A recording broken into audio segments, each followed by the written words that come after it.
before he was the richest man in the world, before Microsoft became a household name, before Windows defined how billions of people interacted with computers, there was just a curious boy in Seattle who couldn't stop tinkering with code. This is the story of how Bill Gates, a Harvard dropout with a dream and an obsession, built one of the most powerful companies in history and changed the world forever. So grab your headphones, hit that subscribe button, and let's dive into the unbelievable journey of a man who turned logic into an empire. The boy who saw the future. Bill Gates was born in Seattle, Washington in 1955, long before tech became the world's hottest word. His father was a lawyer, his mother served on corporate boards, and young Bill was that quiet, analytical kid who could stare at puzzles for hours. At 13, while most of his classmates were playing sports, Gates was introduced to something that would shape the rest of his life: a computer. Now, back then, computers weren't sleek laptops or phones. They were massive machines that filled entire rooms and cost hundreds of thousands of dollars. But when Gates saw one, something inside him clicked. He wasn't just fascinated. He was addicted. He spent hours in the computer lab experimenting with programming languages like BASIC. One night, he got so absorbed that he accidentally crashed the system. Most kids would panic. Gates? He used it as an opportunity to learn how the system worked and how to make it better. The birth of a hacker mindset. Gates quickly became known as a prodigy, and sometimes a troublemaker. He and his friends, including Paul Allen, hacked into computer networks just to see if they could. They weren't trying to steal anything. They wanted to understand everything. The school caught them, of course, but instead of punishing them, the administration made a deal. If they could help identify and fix bugs in the system, they could keep using the computers. That was Bill's first real contract, not for money, but for access. And that mindset, solving problems in exchange for opportunity, would define the rest of his career. By 17, Gates and Allen created their first software venture, Data, a program that analyzed traffic patterns. It wasn't a runaway success, but it taught them something invaluable. You could write code once and sell it over and over again. Harvard, hustle, and a phone call that changed everything. In 1973, Gates enrolled at Harvard University. You might imagine him as the typical genius college kid, but truthfully, he was restless. He wasn't passionate about law or medicine like most students. He was obsessed with computers. Then, one day in 1975, everything changed. Paul Allen showed Gates a magazine cover featuring the Altair 8800, the first commercially available personal computer. For Gates, it was like seeing the future materialize right in front of him. They immediately called the company that made it Emmett's, and claimed they had written a program that could run on it. The problem? They hadn't written a single line of code yet. In 8 frantic weeks, they built BASIC for the Altair, one of the first software programs for a personal computer. It worked. Mitz was so impressed that they licensed it. That phone call, that tiny moment of courage, became the foundation of what would become Microsoft, dropping out to build a dream. Gates dropped out of Harvard soon after. Many people thought he was crazy, leaving one of the best universities in the world to chase a niche idea in a market that barely existed. But Gates wasn't chasing what was. He was chasing what would be.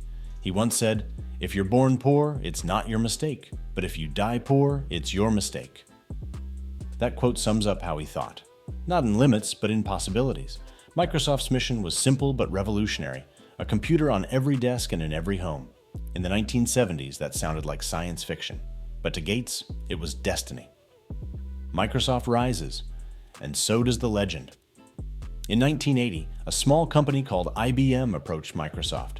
They needed an operating system for their new personal computer. Gates didn't have one, yet.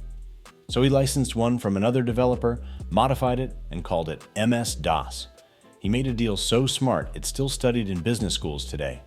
Instead of selling the software outright, he licensed it to IBM. That meant Microsoft got paid for every computer IBM sold. Within a few years, Microsoft's software was on millions of machines. And when Gates launched Windows in 1985, a graphical interface that replaced text commands with clickable icons, it became the bridge that connected ordinary people to technology. By 1990, Windows was everywhere. Microsoft was the undisputed king of software, and Bill Gates, he was worth $2.5 billion. But he wasn't slowing down. He was obsessed with making computers faster, cheaper, and more accessible. Every new version of Windows, every Office update, every innovation was driven by one core belief: technology should empower people, not intimidate them. The billionaire mindset. By the time Gates turned 40, he was already the richest man in the world, with a net worth of $12.9 billion in 1995. But his success wasn't just about intelligence, it was about focus. Bill Gates had an almost superhuman ability to prioritize. He once said, "Most people overestimate what they can do in 1 year and underestimate what they can do in 10. That's how he approached Microsoft. He didn't chase short-term wins. He thought in decades. He played the long game, anticipating what people would need years before they realized it themselves. And he surrounded himself with brilliant people like Steve Ballmer, who helped grow Microsoft into a global empire. Controversy, competition, and the turning point. Of course, not everything was easy. In the late 1990s, Microsoft faced antitrust lawsuits accusing it of monopolistic practices. Gates was dragged into court, grilled by lawyers, and criticized for being too controlling. It was one of the most public challenges of his life.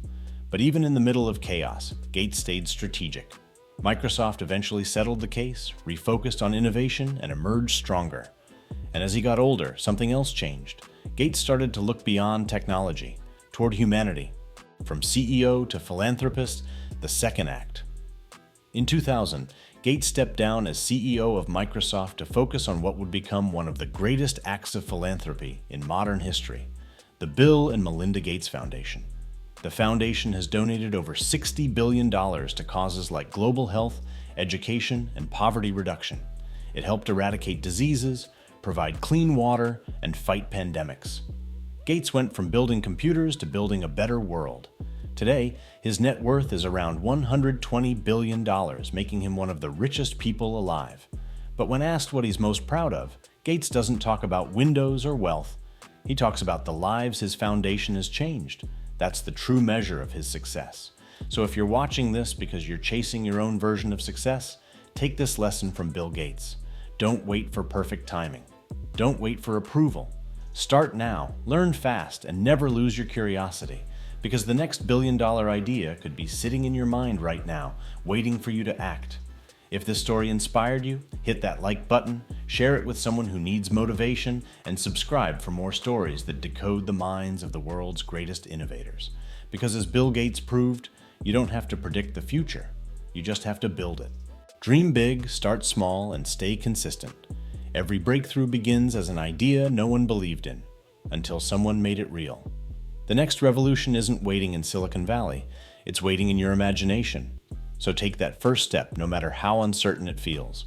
Because the world doesn't reward those who wait, it rewards those who create. Keep learning, keep building, and keep believing in what's possible. Your story could be the next one we tell.